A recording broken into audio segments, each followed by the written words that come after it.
മീനു, ഇങ്ങനെ ഇരുന്നാ മതിയോ? പോണ്ടേ? മീനാക്ഷി, നമ്മൾ ഇനി എങ്ങോട്ടാ? കൊന്നാലും ഞാൻ വീട്ടിലേക്കില്ല. അവിടെ എന്നെ ആർക്കും വേണ്ട. എങ്ങോട്ട് പോവാനാ? നമ്മളെ സഹായിക്കാൻ ആരുമില്ല.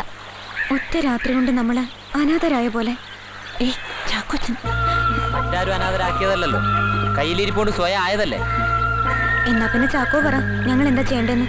ആ, തൽക്കാലം ഞാനൊരു സ്ഥലം കണ്ടുവച്ചിട്ടുണ്ട്. അങ്ങോട്ട് പോവാം. വാ, പറയാം.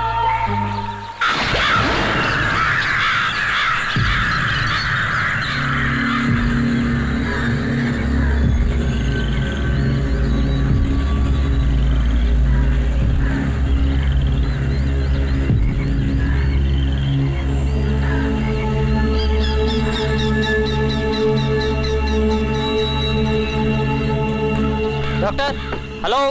അയ്യോ, ഇത് ആരുടെ വീടാ? ഇത് എന്ത് വലിയ വീടാ! കണ്ടിട്ട് തന്നെ പേടിയാവണു അല്ലേ? ശരിക്കും ഒരു ഭാർഗവി നിലയം പോലെ. ഭാർഗവി നിലയമല്ല, അമ്മച്ചി വീട്. ആരുമില്ലേ? ഒന്നിന്റെ ഹുങ്കൊടിക്കാൻ പറ്റിയ ആളെ ഇവിടെ താമസിക്കുന്നത്. ഡോക്ടർ ത്രിപുര സുന്ദരി വർമ്മ. ആരാ അവര്? The great psychiatrist and Tantrik scholar. ആരാ? എന്താ വേണ്ടത്? ഞങ്ങൾക്ക് ഇവിടുത്തെ തമ്പുരാട്ടി അമ്മയൊന്ന് കാണണം. ഡോക്ടർ ത്രിപുര സുന്ദരി വർമ്മ. അവരകത്തില്ലേ? പൊയ്ക്കോ. ജീവൻ വേണമെങ്കിൽ എല്ലാവരും തിരിച്ചു പൊയ്ക്കോ. ഇയാൾ എന്തൊക്കെയായി പറയുന്നേ? സത്യം, അവരിവിടെ ഇല്ല. ഹലോ, അതെ, ഡോക്ടറാണ്. തമ്പുരാട്ടി കാണാൻ വരുന്നവരൊക്കെ പേടിപ്പിച്ച് ഓടിക്കുകയാണല്ലേ? നല്ല ആളെയാ വേലയ്ക്ക് നിർത്തിയിരിക്കുന്നത്. ആള് കൊള്ളാം. ഞാൻ ശരിക്കും പേടിച്ചു പോയിട്ടോ. പിന്നെ ഞാനും.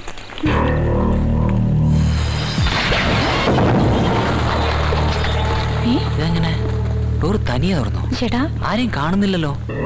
ഹലോ ഹലോ ഹലോ, ഇവിടെ ആരുമില്ലേ? ഇതേരി, അതൊന്നും തൊടാതെ ഇങ്ങോട്ട് വാ.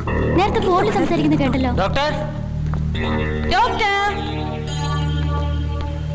നിങ്ങൾ വരുമെന്ന് എനിക്ക് അറിയാമായിരുന്നതുകൊണ്ട് ഞാൻ കാത്തിരിക്കുകയായിരുന്നു. നമസ്കാരം തമ്പുരാട്ടി.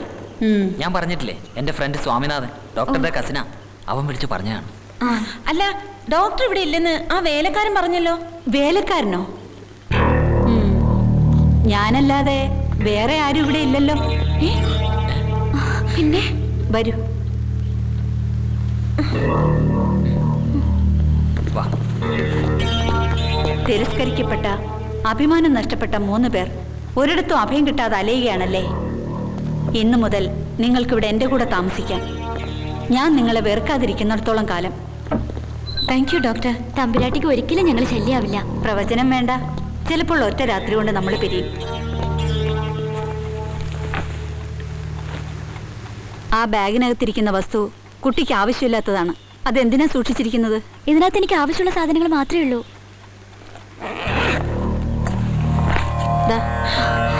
എന്താണിത്? അത് ഞാനത് പുഴയുടെ തീരത്ത് വെച്ച് കണ്ടപ്പോ എടുത്തതാ. ഒരു ശരീരം ഒരാത്മാവിന് മാത്രമേ ചുമക്കാവൂ, അല്ലെങ്കിൽ അപകടമാണ്. തൽക്കാലം ഇത് എൻ്റെ കയ്യിലിരിക്കട്ടെ. ആ, ഇതാണ് നിങ്ങളുടെ മുറി. ചാക്കോയ്ക്ക് ധൈര്യമായിട്ട് പോവാം. കുട്ടികൾ ഇവിടെ സുരക്ഷിതരായിരിക്കും. Thank you. വരൂ. അതെ, നോക്കിയേ, ഇനി ഇവിടെയും കുഴപ്പമൊന്നും ഉണ്ടാക്കരുത്. കൂട്ടിട്ട് പോകാൻ വേറെ സ്ഥലമൊന്നുമില്ല, നിന്നോട് പ്രത്യേകിച്ച്. ഇതിന് ഞാൻ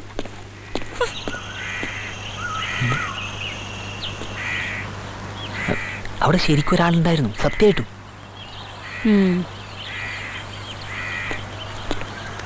നിന്റെ ചാക്കോ ഒരു സ്റ്റുപ്പിഡാണ്. നല്ലൊരു സ്ഥലത്തേക്ക് തന്നെ നമ്മളെ കൊണ്ടുവന്നത്. ശരിയാ, ഇതിലും ഭേദം വല്ല മെന്റൽ ഹോസ്പിറ്റലും ആയിരുന്നു. പിന്നല്ല. മീനാക്ഷി, നിന്റെ ബാഗിലെ ചെപ്പ് കൂടെ ഉണ്ടെന്ന് അവരെങ്ങനെ അറിഞ്ഞു? അറിയും. അവരൊരു സാധാരണ സ്ത്രീയല്ല. നമ്മുടെ സ്കെയിൽ വെച്ച് അവരെ അളക്കണ്ട. തുടങ്ങിയല്ലോ മീനാക്ഷിയമ്മയുടെ ഫിലോസഫി ക്ലാസ്സസ്. അതെല്ലാം വെറും കോയിൻസിഡൻസ് അല്ലേ മീനാക്ഷി? നോ, പുറത്തു നിന്നിരുന്ന ആ മനുഷ്യൻ കോയിൻസിഡൻസ് ആയിരുന്നോ? അല്ല, ഞാൻ സീരിയസ് ആയിട്ട് പറയാ. എനിക്കിവിടെ എന്തോ ഒരു എനർജി ഫീൽ ചെയ്യുന്നു. ആ തമ്പുരാട്ടിക്ക് എന്തൊക്കെയോ പവർ ഉണ്ട്. ഈശ്വര, എനിക്ക് പേടിയാവുന്നു. എനിക്ക് ഹോസ്പിറ്റലിലേക്ക് പോകാൻ സമയം. പാചകം ഇഷ്ടമാണെങ്കിൽ അടുക്കള കയറി വേണ്ടതൊക്കെ കുക്ക് ചെയ്യാം.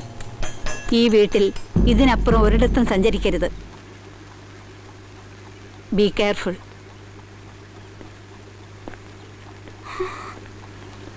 ഈശ്വര, എനിക്ക് ഇനിയും പേടിയാവുന്നു.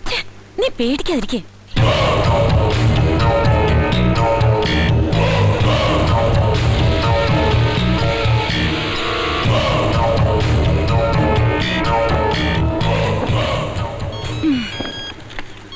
ആരാ ദേവി? ഓ, ഇതാ ലക്ഷ്മിയാ. ന്യൂസ് അറിയാൻ വേണ്ടിയിട്ടായിരിക്കും. I don't want to talk to her. അതെ കിടക്കല്ലേ? ഞാനും മീനു, നീ എന്ത് ചെയ്യാൻ പോവാ? ഞാൻ വായിക്കാൻ പോവാ. കിടക്കുന്നില്ല? ഇല്ല. ഓക്കേ.